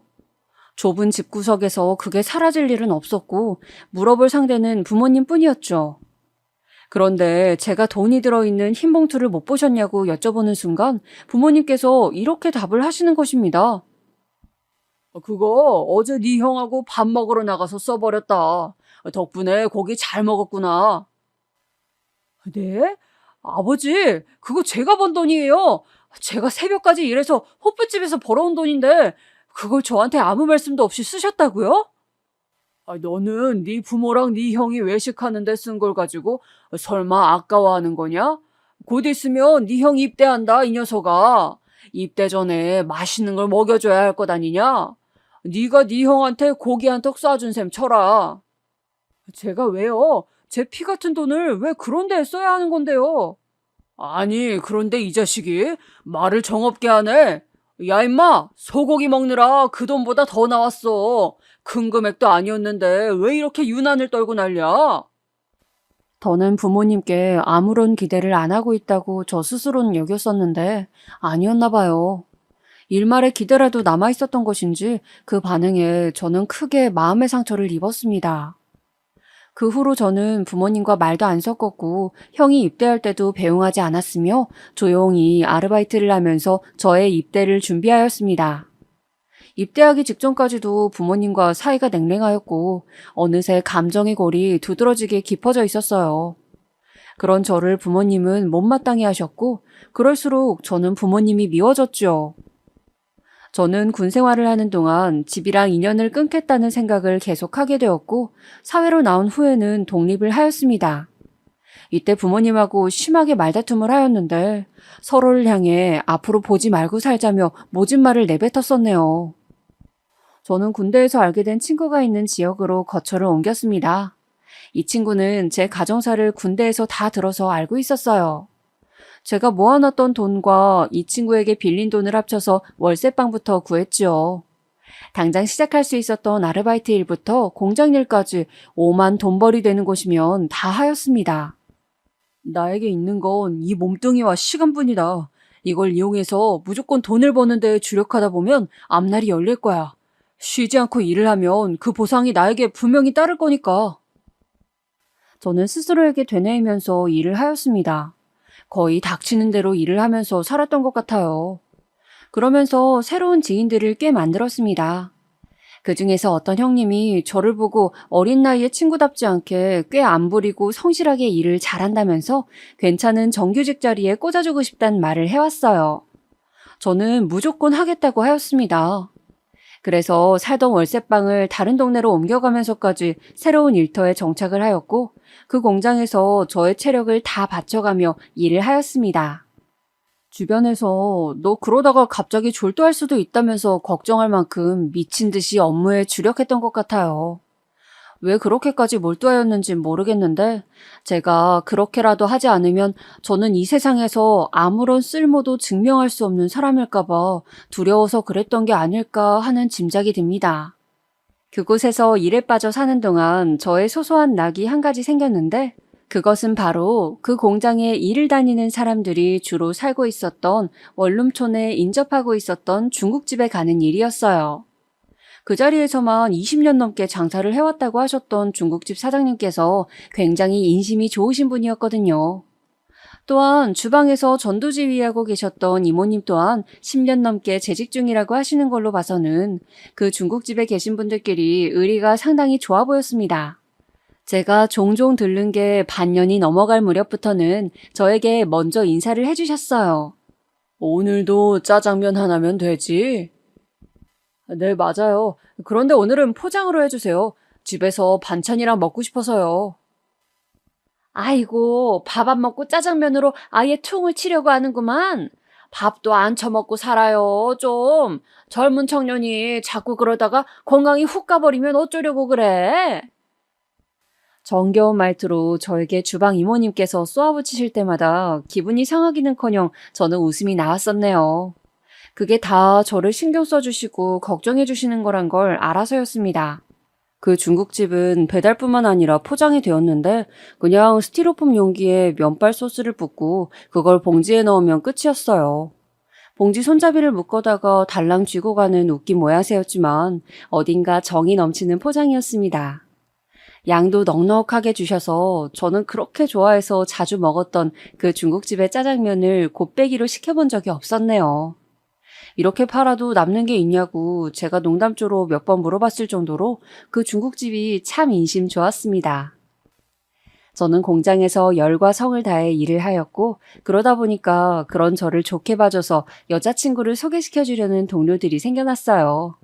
민망하기도 하고 저는 제 스스로에 워낙 자신감이 떨어져서 소개시켜 주겠다는 것을 대부분 거절하였지만 어느 날은 저랑 별로 근무 일자가 겹치지 않아서 친하다고 할 수 없는 분이 오셔서 자기가 아는 여자 동생을 소개받아 보지 않겠냐고 하시는 것에는 너무 의외라서 깜짝 놀란 나머지 수락을 하고 말았습니다. 얼떨결에 소개받는 자리에 나간 곳에서 저는 상대를 보자마자 한눈에 반해버렸어요. 눈에 띄는 미인은 아니었지만 수수하면서도 차분하고 살가운 분위기가 물씬 풍기더군요. 그래서 제가 먼저 정식으로 만나보자고 교제를 청하였습니다. 비록 일은 고되었지만 여자친구가 생기니까 일상에 활력이 생겼고 매일매일이 즐거웠어요. 그렇게 저는 여자친구와 연애를 해가면서 착실하게 돈을 모으며 지냈습니다. 그러던 어느 날이었어요. 휴게 시간이 거의 끝나갈 무렵이었는데 누가 공장으로 저를 찾아왔습니다. 저는 갑작스러운 방문객을 보자 화들짝 놀랄 수밖에 없었습니다. 왜냐하면 그 사람은 바로 제 아버지셨기 때문입니다. 무려 수년 만에 뵙는 것이었는데 제가 기억하고 있던 모습보다 많이 초췌하고 낯이 어두워 보이셨어요. 굳이 저를 수소문까지 해가면서 찾으셨다는 얘기에 저는 전혀 기쁘지 않았습니다. 그래서 도대체 저를 갑자기 왜 찾아오신 건데요? 휴게실에서 마주 앉자마자 제가 용건부터 여쭈어봤죠. 그랬더니 다름이 아니라 제 형의 문제 때문에 저를 찾으신 것이었더군요. 대학을 간신히 졸업한 형은 성적이 안 좋아서 이름 높은 기업들에는 아예 지원조차 해보지 못했다고 합니다. 그런 곳은 다 대학의 성적을 보았나 봐요. 그래서 대학 간판만 보는 곳들로 눈을 낮춰서 지원을 하였는데 전부 최종 면접까지 갔다가 떨어지는 현상이 벌어졌대요. 그 말을 들으면서 저는 속으로 생각하였습니다. 적성검사 같은 것엔 붙고 임원하고 대면하는 최종 면접에서는 다 떨어진 이유 나는 알 것 같은데 그 회사 임원들이 전부 형에 마땅치 않은 면모를 발견해서 그런 거겠지. 낙심한 형은 중견기업을 포기하고 중소기업에 줄줄이 지원하여 한 곳에 재직을 하였다네요. 그런데 얼마 못 버티고 나왔다고 합니다. 사내 문화에 적응을 못했다나 뭐라나. 그러다가 술만 퍼마시면서 재취업은 준비도 하지 않았고 얼마 전에는 도박까지 손을 댔다고 하는 거예요. 그러면서 지금 대출비까지 생긴 참이라며 저에게 좀 도와달라고 아버지께서 말씀하시는 것에 제가 헛웃음을 쳤습니다. 꼴통 자식이라고 욕하실 땐 언제고 저를 찾아와서 도와달라고 하시는 거예요? 아버지 스스로도 이건 쪽팔린 짓이란 생각 안 드세요? 마지막까지 형의 손을 붙잡고 같이 낭떠러지로 떨어지시든지 마음대로 하세요. 저는 애초에 아버지의 손을 잡아본 적조차 없는 자식이니까요. 네가 어떻게 말을 그따위라 할 수 있는 거냐? 생물학적으로만 부모 자식 관계인 거지 그 이상의 관계는 아니라고 봅니다. 아버지께서도 동의하시는 거 아닌가요? 저는 그런 줄로만 알았는데요. 저의 냉정한 대처에 몹시 당황하셨는지 아버지께서는 어쩔 줄을 모르시더군요. 저에게 늘 애증의 대상이셨던 아버지께서 어느새 이토록 유약해지셨다는 사실이 씁쓸하기도 하였습니다. 하지만 이내 그래도 너의 친형인데 모른 척하지 말고 도와달라고 재차 아버지께서 말씀하시는 것에 저의 마음은 싸늘히 식어버렸죠. 문제를 일으킨 그 당사자는 코빼기도 안 비추고 있는데 아버지께서 대신 저에게 와서 도와달라고 하신다는 것 자체가 열이 받았습니다. 여전히 부모님께는 형이 더 아픈 손가락이고 저는 방치되어 있는 존재란 생각이 들었어요. 그래서 저는 매정하게 아버지를 돌려보냈습니다. 알아서 형을 책임지고 사시라는 조언을 남긴 채 말입니다. 속이 후련한 것 같기도 하고 답답한 것 같기도 하고 내 기분을 내가 모르겠네. 아버지를 돌려보낸 그 후에 저는 착잡한 심정을 가눌 길이 없었습니다. 이때 묵묵하게 저의 곁을 지키며 위로를 보내주었던 존재가 바로 여자친구였어요. 만일 여자친구를 만나지 않았더라면 저는 정서적으로 몹시 불안정한 사람이었을 것이란 확신이 들었습니다. 그러면서 결혼에 대한 확신도 함께 들었죠. 저는 얼마 후 여자친구에게 청혼을 하였고 금세 결혼까지 하게 되었습니다. 여자친구는 편모 가정에서 자란 사람이라서 장인어른이 안 계셨고 집안의 친척 어른들도 왕래하는 분이 없다시피 하였어요. 장모님께서도 예전에 당하셨다는 교통사고의 후유증으로 건강이 좋지 않으셨고 그래서 여자친구와의 긴 상의 끝에 결혼식은 따로 올리지 않고 가까운 지인들을 초대하여서 고급 식당에서 대접하고 축하를 받는 것으로 대체하였습니다. 결혼하면서부터 저는 머릿속에 한 가지 계획이 있었어요. 그것은 바로 제 사업을 시작하는 것이었습니다. 공장을 그만둔 저는 돈을 끌어모아서 사업장을 차렸어요. 성실과 노력은 결코 배신하지 않는다. 내가 직접 체험해봤잖아. 이것 하나만 믿고서 말입니다. 저는 제 모든 것을 바쳐서 열심히 할 작정이었기 때문에 사업의 성공에 대한 자신 또한 있었습니다. 그러나 저는 바로 이 사업 때문에 인생에서 가장 큰 좌절을 맛보게 되었고 제 일상은 180도 달라지게 되었습니다. 세상에는 열심히 한다고 해서 그것이 뜻대로 이루어지지 않는 것이 분명하게 존재하더라고요. 1억이 넘게 현금이 들어있었던 통장은 벌써 옛일이 되어버렸고 저에게는 1억이 넘는 빚이 생겨나 있었습니다. 타고 다녔던 외제차마저 처분하게 되었던 날 저는 멍하니 눈물을 흘려야만 했습니다. 결혼하고 나서 이듬해 바로 제 아들이 태어났거든요. 갓 태어난 핏덩이를 보면서 세상에서 가장 멋진 아빠가 되어 보일게 라고 속삭여주던 게 엊그제 같은데 사업을 거하게 말아먹고 나자 제 아이를 보기가 민망하고도 미안하였습니다. 사업에서 조짐이 안 좋으면 빨리 털어냈어야 했는데 저는 미련을 못 버렸고 시기를 놓쳐버림으로써 완전히 몰락을 해버렸어요. 내가 처자식 먹여 살릴 거야. 나는 할 수 있어. 성실하게 꾸준히만 하면 돼. 그러면 세상이 알아줄 거야. 저는 이런 생각에 사로잡혀 있었고 다른 방안이나 최악의 가정을 고려하지 않았습니다. 사업을 날려먹고 빚이 생기고 나서야 인정이 되더라고요. 제가 실패했다는 사실을 그때가 돼서야 받아들였어요. 저희 아들 3살 생일이 지나고 얼마 되지 않았을 때입니다. 아내가 이혼 이야기를 저에게 꺼내었습니다. 우리끼리 생일 파티 했을 때는 분위기 좋았잖아. 며칠 만에 왜 이러는 건데, 어? 애 생일이니까 망치고 싶지 않아서 그랬던 것뿐이야. 너 같은 놈한테 애 키우게 돈 달라는 소리는 안 해. 그러니까 그냥 이혼만 해줘. 애는 내가 알아서 키울게. 무슨 소리야. 나는 애 포기 못해. 지금 내 삶의 유일한 낙이고 내가 웃을 수 있는 유일한 이유야. 아, 제발. 우리를 놔줘. 너만 없으면 잘 살 수 있을 것 같아. 이제 모든 게 다 지긋지긋하고 질려. 힘들어 미치겠다고. 네가 내 심정을 알아? 아내는 사업 실패를 겪는 저를 옆에서 지켜보는 것이 마치 도리 없이 깊은 물속으로 가라앉아가는 침몰선을 보는 것만 같아서 미칠 것 같다고 하였습니다.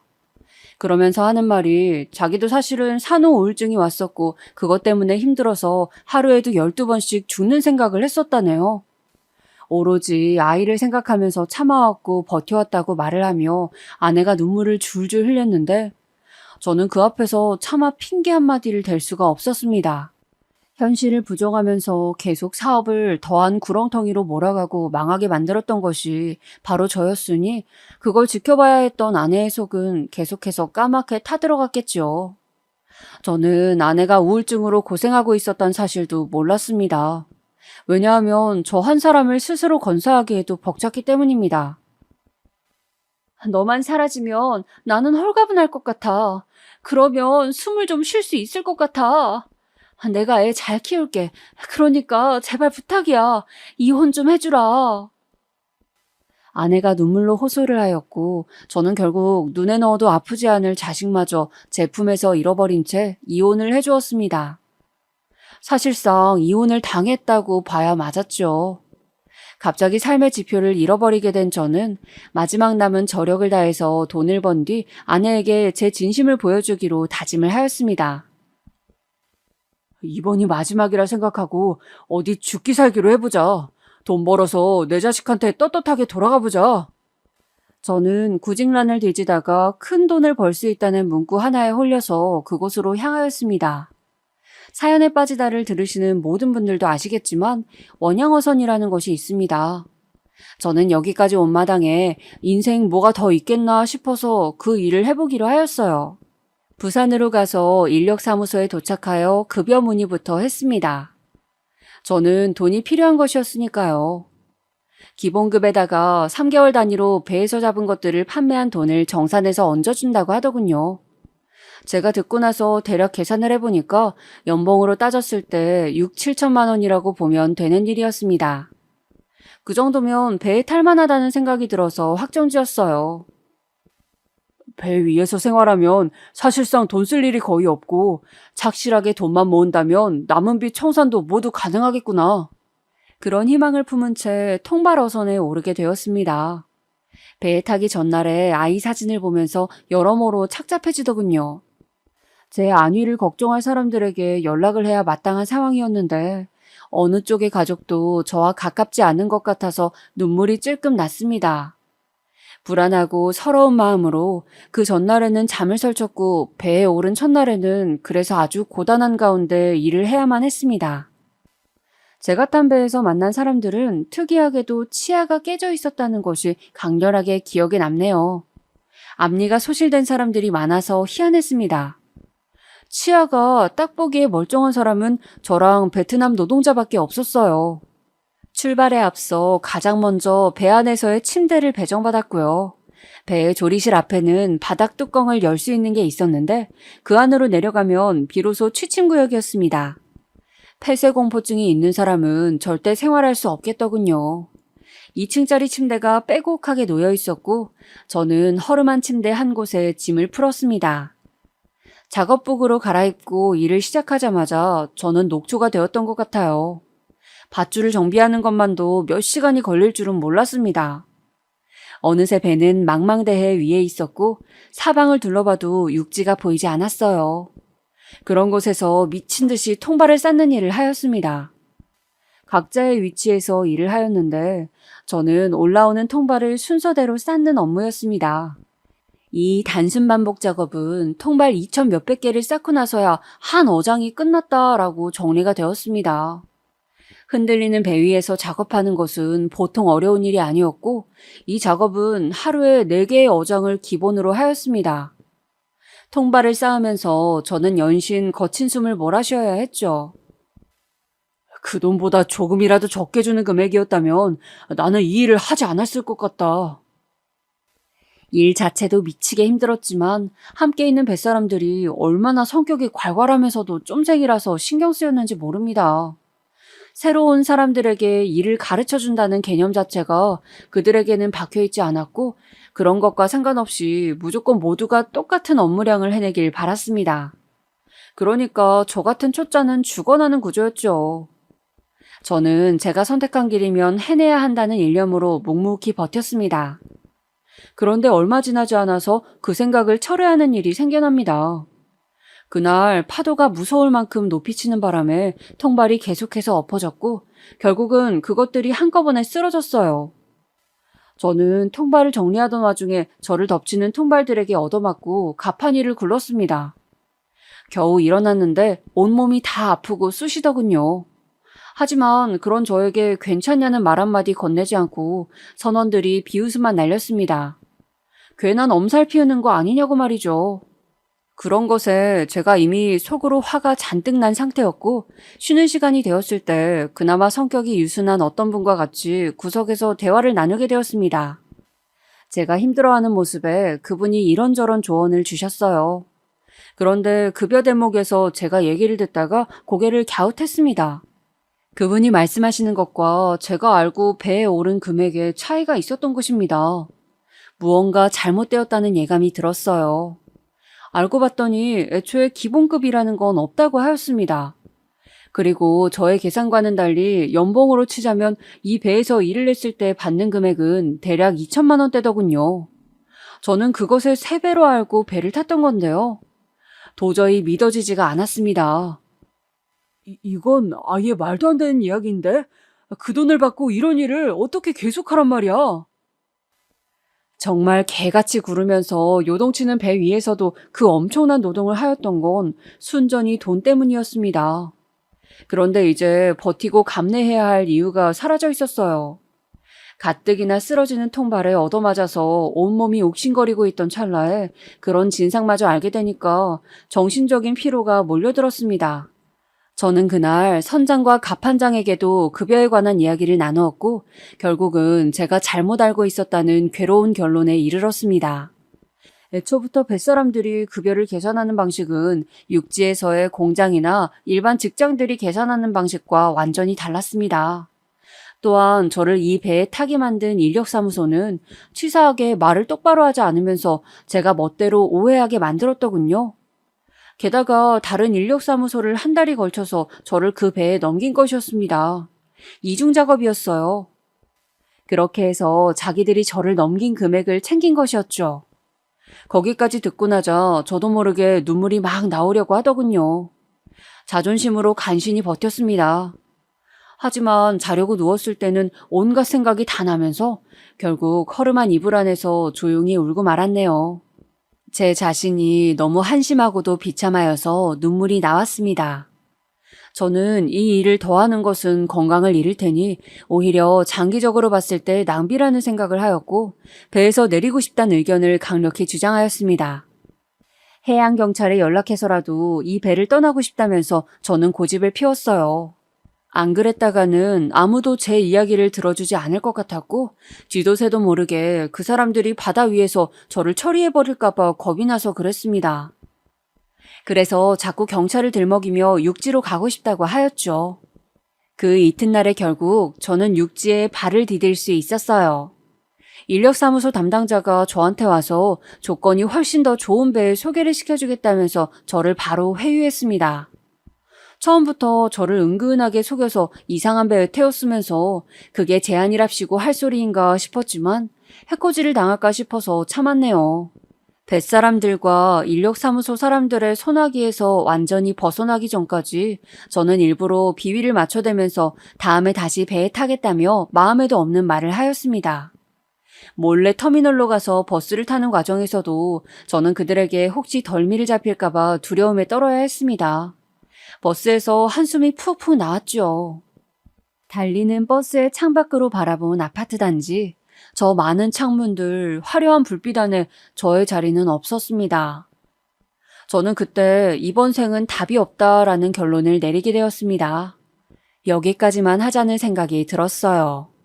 그러자 제 마음이 편안해졌고 배 위에서부터 계속해서 지끈거리던 머리도 조금은 맑아졌지요.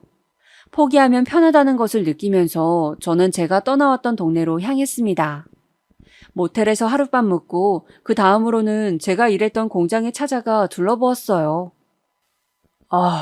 여기서 일하던 때까지만 해도 내 앞날은 무조건 창창할 것이라고 의심하지 않았었는데.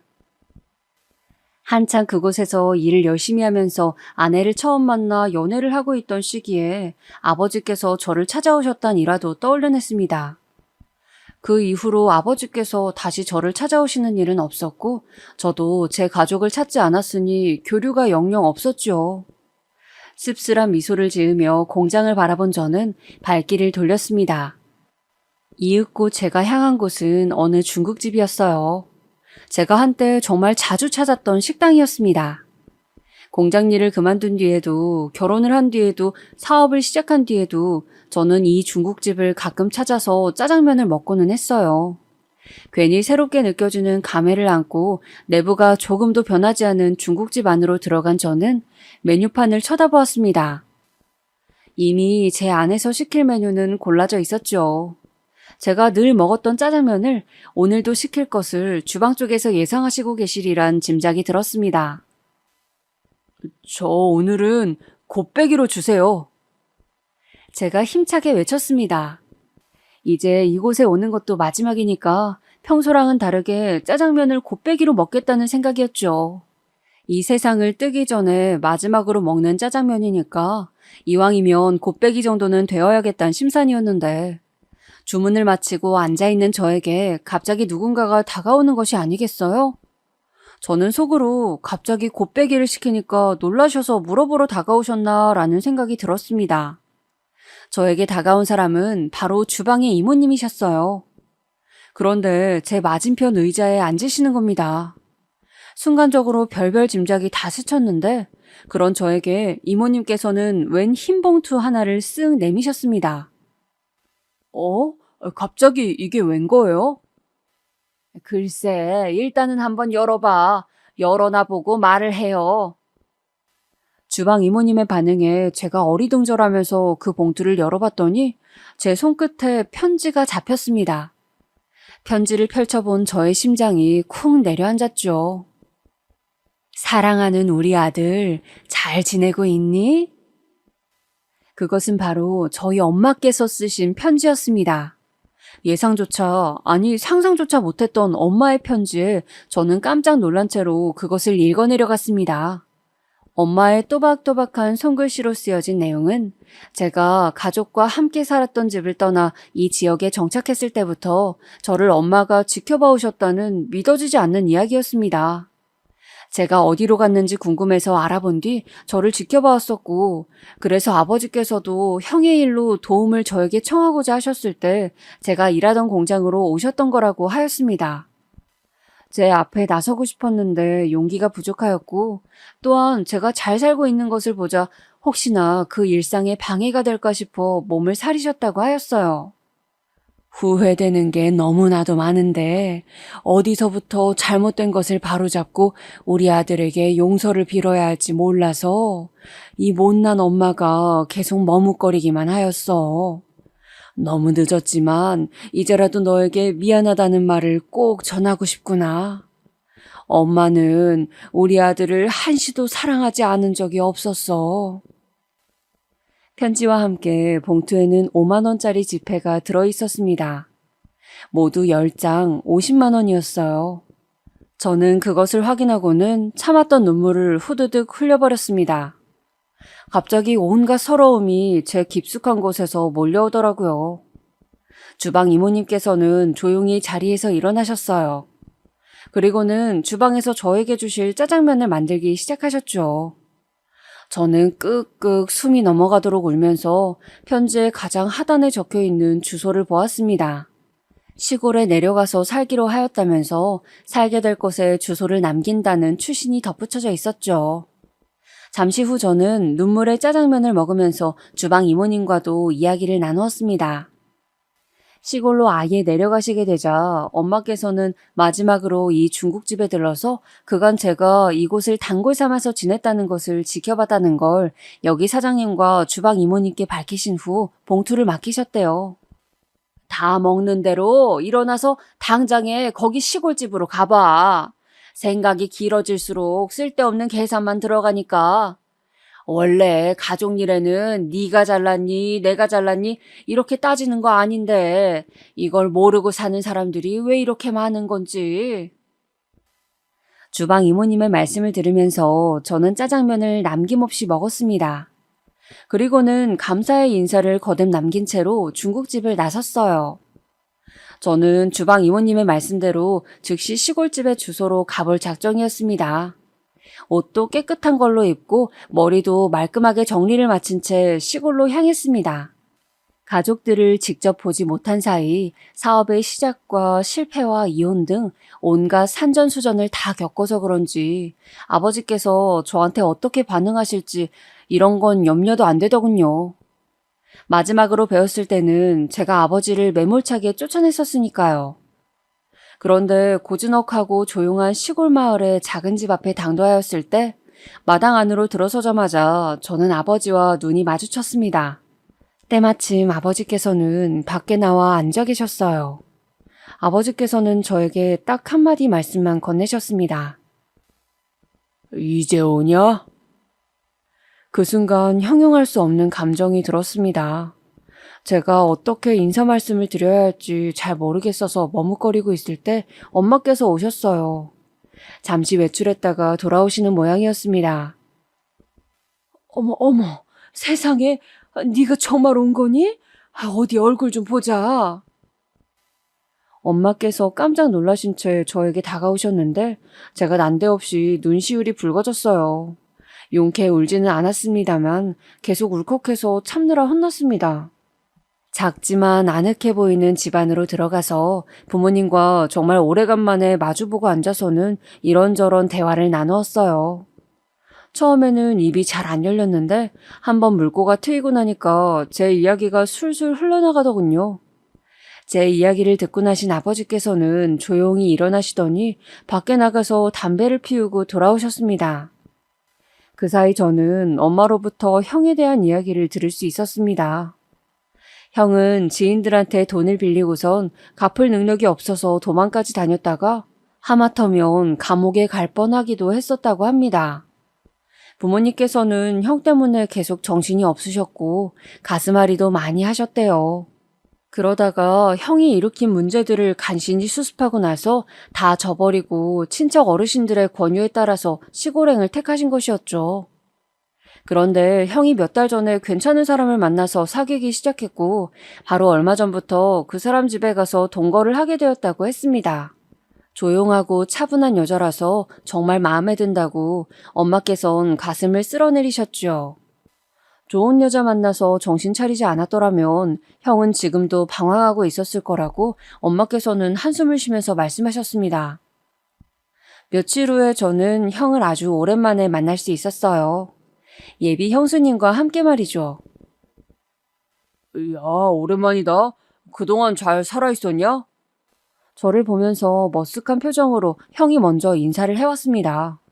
제 기억 속의 모습과는 다르게 형이 유순하고 얌전한 것에 저는 내심 놀랐습니다. 사람이 나이 먹어서도 변할 수 있구나 싶었네요. 예비 형수님과 대화를 나누고 나니까 어째서 형이 사그라들었는지 알 것 같기도 하였습니다. 조용조용하게 말씀을 하시는 분인데 언중유골이라고 해야 할까요? 부드럽게 내뱉으시는 말씀 속에 날카로운 지적이 담겨 있더군요. 처음 뵙는 자리였습니다만 저는 예비 형수님께 각종 훈계를 들어야만 했습니다. 그런데 기분이 전혀 안 나빴고 저에게 다 도움이 되는 조언들 뿐이어서 감사한 마음이 들었네요. 어차피 형은 예비 형수님과 계속 지낼 거라고 했으니 부모님께서는 제가 그 집에서 같이 살기를 바라셨습니다. 여기서 지내면서 저에게 머리도 식히고 앞으로의 긴 계획을 새로 세워보라고 하셨죠. 내가 아버지랑 엄마랑 산다고? 형이 다른 곳에 사는데 내가 부모님과 산다고? 형이 아니고 내가 부모님과 산다니. 이런 상황이 올 거라고는 내 평생에 그려본 적이 없었건만. 어떻게 일이 이렇게 되는 걸까? 인생은 참 요지경이라고 생각을 하면서 저는 그렇게 하기로 결정을 내렸습니다. 저는 그 이후로 그 시골 동네의 어떤 집에서 감사하게 저한테 일을 주셔서 할 거리가 생겼습니다. 별별 농사를 크게 지으시는 분이라 일손이 늘 필요하다고 하시더라고요. 일당으로 계산을 해주시는데 월급으로 치자면 웬만한 공장에서 구르는 것만큼 돈이 돼요. 보여주신 호의에 배반하지 않으려고 장꾀 한번 안 부리고 일을 했더니 다른 집에서도 저에게 슬쩍 일감을 찔러주고 있습니다. 이렇게 사는 것도 나쁘지 않다는 생각이 들더군요. 어제는 아내가 저에게 아이 사진을 보내왔어요. 물장난을 치면서 목욕하는 동영상도 함께 말이죠. 한참을 예쁜 아이를 휴대폰 화면으로 쳐다보던 저는 아내에게 고맙다는 답장만 보냈습니다. 그랬더니 잠시 후에 아내가 저에게 먼저 전화를 걸어오더군요. 항상 제가 먼저 걸었는데 아내 쪽에서 전화를 한 건 이혼하고 나서 어제가 처음이었어요. 대단한 대화를 나눈 건 아니었고 주로 아이 얘기만 하다가 통화를 종료했습니다만 그것으로도 저는 우선 만족하면서 감사하려고 합니다. 세상에 내놓은 제 자식 남부럽지 않게 키우고 싶은데 아직 늦지 않은 것이겠죠? 제 인생은 지금부터 다시 시작이라고 믿으면서 살아보렵니다. 죽으려고까지 했었는데 앞으로 못할 게 뭐가 있겠나 싶네요.